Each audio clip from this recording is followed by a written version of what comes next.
avez un tube radiogène, comment reconnaître que là où le plus il y a le mot? C'est facile. Vous prenez le tube radiogène, vous ouvrez les deux côtés. Hein? Vous prenez le tube radiogène, vous ouvrez les deux côtés.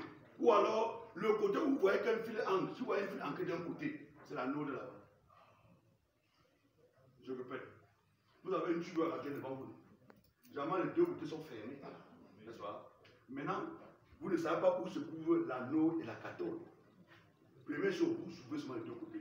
Le côté où vous allez voir où il y a la sortie des coifs pour l'anneau, c'est que c'est l'anneau là, c'est la bonne positive. Et l'autre côté, c'est la bonne négative. C'est tout. J'ai dit que quand vous avez le tube dans la gaine, montrez-moi le schéma. Bon, c'est pas ça qu'on le PowerPoint. Monsieur, il faut que ça médium pas seulement le. Je parle du tube C, regardez le tube C. Donc si on te met le tube comme ça devant toi, tu vas savoir que l'anneau de la cathode est où?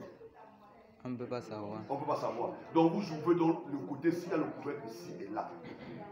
Hein? Le côté où vous allez voir qu'il y a trois fils pour brancher, là où on a mis les connexions et les clés, c'est que c'est l'anneau. Donc là c'est le plus. Et le côté s'il n'y a rien, il n'y a pas de fil, il n'y a pas de connexion de fil. On se comprend maintenant? Voilà, voilà comment il est. Maintenant quand vous avez déjà eu, donc la clé, quand vous avez donc maintenant localisé les trois fils qui sortent de l'anneau, comment on branche? C'est aussi un problème. Donc vous avez repéré, les trois fils sont sortis comme ceci, sur la plaque. On a mis 1, 2, 3. Sur le côté, n'est-ce pas?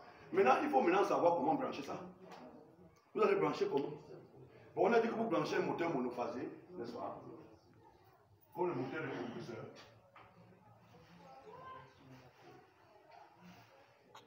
Ça, c'est l'enroulement de démarrage. Ça, c'est l'enroulement de marche. Et ça, c'est le commun. Pour brancher un moteur monophasé, on prend la phase, on met sur le commun. L'enroulement de marche, on met sur le neutre. Et l'enroulement de démarrage, on met le condensateur et on ramène sur le neutre. Tu as compris? Comme les moteurs de compresseurs, tous les moteurs de ventilateurs, les moteurs monophasés. Hein?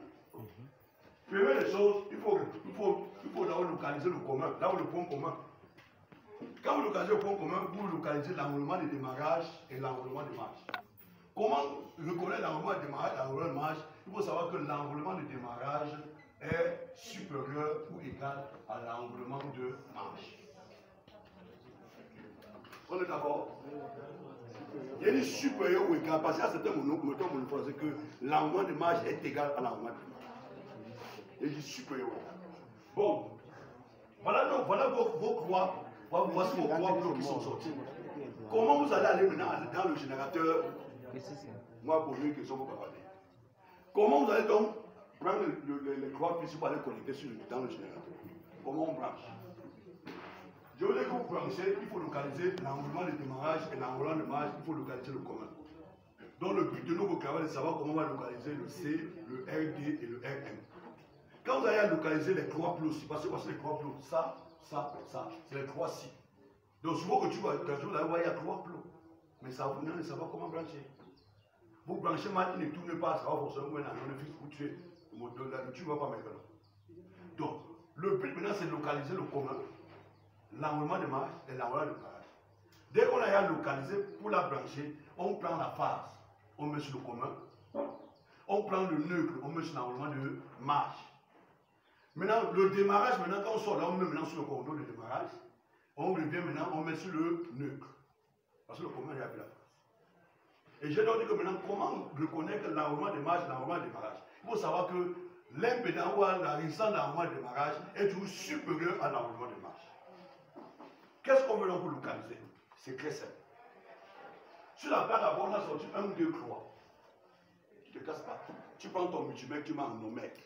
Ok? Omèque, pas kilo, hein, même 200. Omèque. Ok. Quand tu mets ton multimètre sur omèque, tu prends donc un bout de ton multimètre. Supposons que voici mon multimètre, voici les deux fils de mon multimètre que j'ai mis en omèque. Ok? Je prends le premier fil au hasard. Je ne sais pas comment savoir. Parce que je suis intelligent. M. Kamara m'a formé que non. généralement c'est le vert qui est là. Non, on ne répète pas les couleurs. Mais les gars du quartier, ils disent que le noir c'est le commun, le marron c'est le démarrage. Non, on ne répète pas les couleurs. Souvent, même les gens qui pensent les machines, les pompes immergées, les forages au là, parfois ils font des confusions et puis la pompe ne met pas l'eau. Parce que si tu branches mal, la pompe va tourner un peu lentement et l'eau ne va pas bien sortir. Il faut qu'il y ait des gens où tu tombes, tu mets. Donc quand tu viens, tu dis que, oh, enlève-moi tous les fils là, enlève-moi les fils. On enlève les fils, tu dis que, ok, maintenant on commence. Tu prends ton multimètre, tu mets en omètre. Tu fixes, tu prends le croix, dans ta tête, c'est le croix et le commun. Tu mesures la valeur, tu prends le multimètre, tu mets ici, ok. Tu prends un bout, tu mets là, tu prends un bout, tu mets là. Tu écris la valeur quelque part, n'est-ce pas? Tu mets ça encore ici, tu mets sur le 1, tu mémorises la valeur. Et après, tu enlèves maintenant ici, tu mesures entre les deux. Ça doit être la somme des deux premiers. Je recommence. Je prends mon premier bout, je mets sur le croix, c'est comme si le croix était le commun. Je ne sais pas ce qui se passe. Parce que je connais. Le but, c'est de recouvrir d'abord le commun. Parce que quand tu recouvres le commun, démarrage et marche, ça saute à l'œil nu. C'est ça qu'on va faire tout à l'heure sur le moteur. Ok? Première chose, je prends mon multimètre, je mets sur le croix. Hein, je mets ici. Je prends le deuxième bout du multimètre, c'est à 2, ça me donne une valeur A. Je laisse toujours. Je prends encore mon bout, je mets sur 1, ça me donne une valeur B. D'accord? Et après, j'enlève, je mets le multimètre sur 1 et 2. Ça doit être la somme des deux.